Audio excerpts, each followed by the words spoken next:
तहलका live TV आपकी आवाज। आइए रुक करते हैं आज की बड़ी खबर पर। जनपद आगरा के एतमादपुर में प्रेस वार्ता के दौरान केंद्रीय राज्य मंत्री प्रोफेसर एसपी सिंह बघेल और एतमादपुर विधानसभा विधायक डॉक्टर धर्मपाल सिंह चौहान ने क्षेत्र में बिजली व्यवस्था को सुदृढ़ बनाने के लिए किए गए कार्यों और आगामी योजनाओं की जानकारी दी। विधायक डॉक्टर धर्मपाल सिंह ने बताया कि पिछले 3 वर्षों में लगभग 50 करोड़ रुपए की लागत से विद्युत विभाग द्वारा कार्य कराए गए हैं। इसमें ग्रामीण और शहरी दोनों क्षेत्र में बिजली आपूर्ति व्यवस्था को मजबूत करने पर विशेष ध्यान दिया गया है। वहीं एतमादपुर विधानसभा क्षेत्र के विभिन्न ग्रामों में जरूरत के अनुसार दर्जनों नए ट्रांसफार्मर लगाए जाएंगे, जिससे उपभोक्ताओं को सुचारू और निर्बाध बिजली आपूर्ति मिल सके। आगामी वित्तीय वर्ष में 11/33 kV की विद्युत लाइनों के कैपेसिटर को कम किया जाएगा। इससे बिजली आपूर्ति और अधिक स्थिर होगी और वोल्टेज समस्या व ट्रिपलिंग के घटनाओं में कमी आएगी।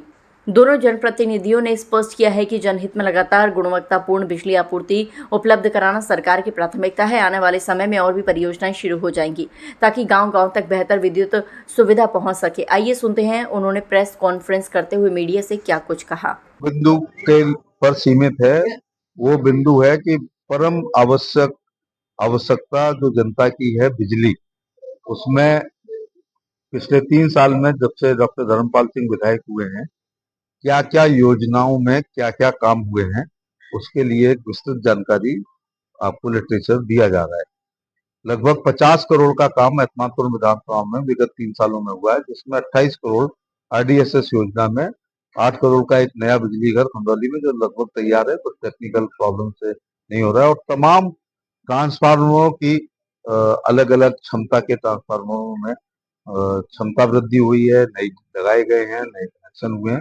उसके मामले में आपको केवल बताने के लिए, और ये सब ऐसा नहीं है कि ये एक विद्युतीकरण योजना है अपने आप आया है।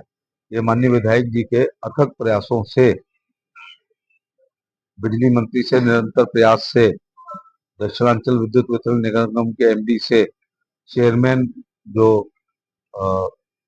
बिजली नियामक आयोग के हैं उनसे लगातार, और ऐसा इसलिए हो पाता है कि जनता में निरंतर संपर्क के माध्यम से हम लोगों को हर गांव की किसी गली विशेष के टूटे हुए खंभे की भी जानकारी है, इसलिए कार्य योजना बनाने में आसानी हो जाती है।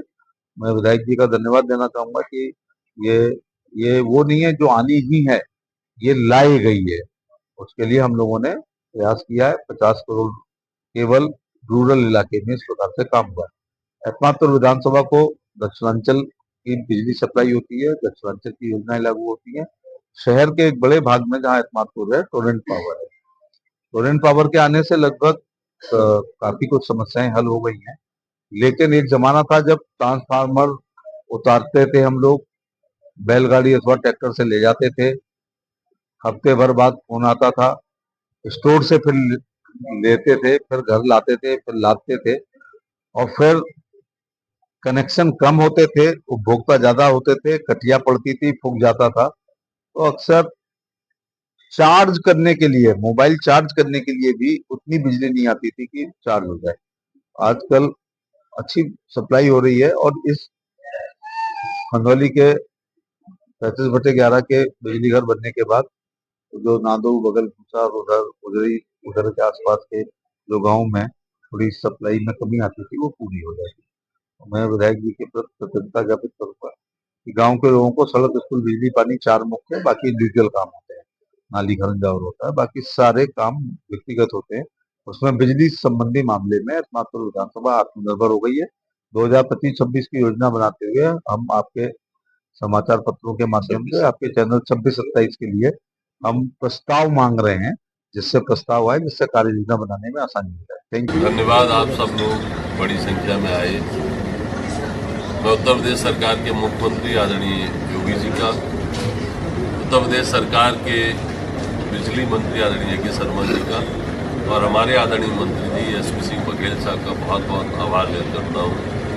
उनके नेतृत्व में हम लोगों ने पिछले 3 साल में जो हमारी एतमादपुर विधानसभा में बिजली की समस्याएं थी, चाहे वो तार टूटने की थी, चाहे जो खंभे जर्जर हो गए थे, चाहे ट्रांसफार्मर बार बार फूक जाते थे क्षमता कम होने के कारण, उस क्षेत्र में एक बहुत बड़ा कार्य किया, और करीब पिछले 3 साल में 50 करोड़ के काम बिजली से संबंधित एतमादपुर विधानसभा में किए गए। सरकार की एक मुख्य scheme RDSS reform distribution system scheme में भी 28 करोड़ के काम हुए।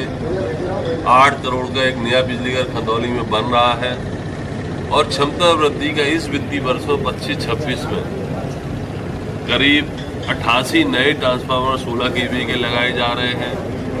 250 kVA के 4 ट्रांसफार्मर लगाए जा रहे हैं। 3 ट्रांसफार्मर 25 kVA के नए लगाए जा रहे हैं।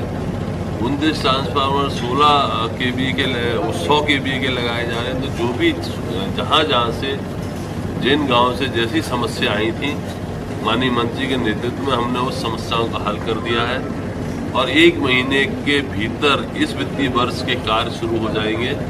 बहुत बड़ी संख्या में ट्रांसफार्मर नए लगाए जाएंगे, ट्रांसफार्मरों की क्षमता वृद्धि की जाएगी और इस जो अगली हमारा वित्तीय वर्ष है 26-27, उसमें जो समस्याएं हमारे यहाँ बची हैं अभी एतमादपुर विधानसभा में बिजली से संबंधित, माननीय मंत्री जी के नेतृत्व में हम लोग एक दिन कार्यकर्ताओं को बुलाएंगे।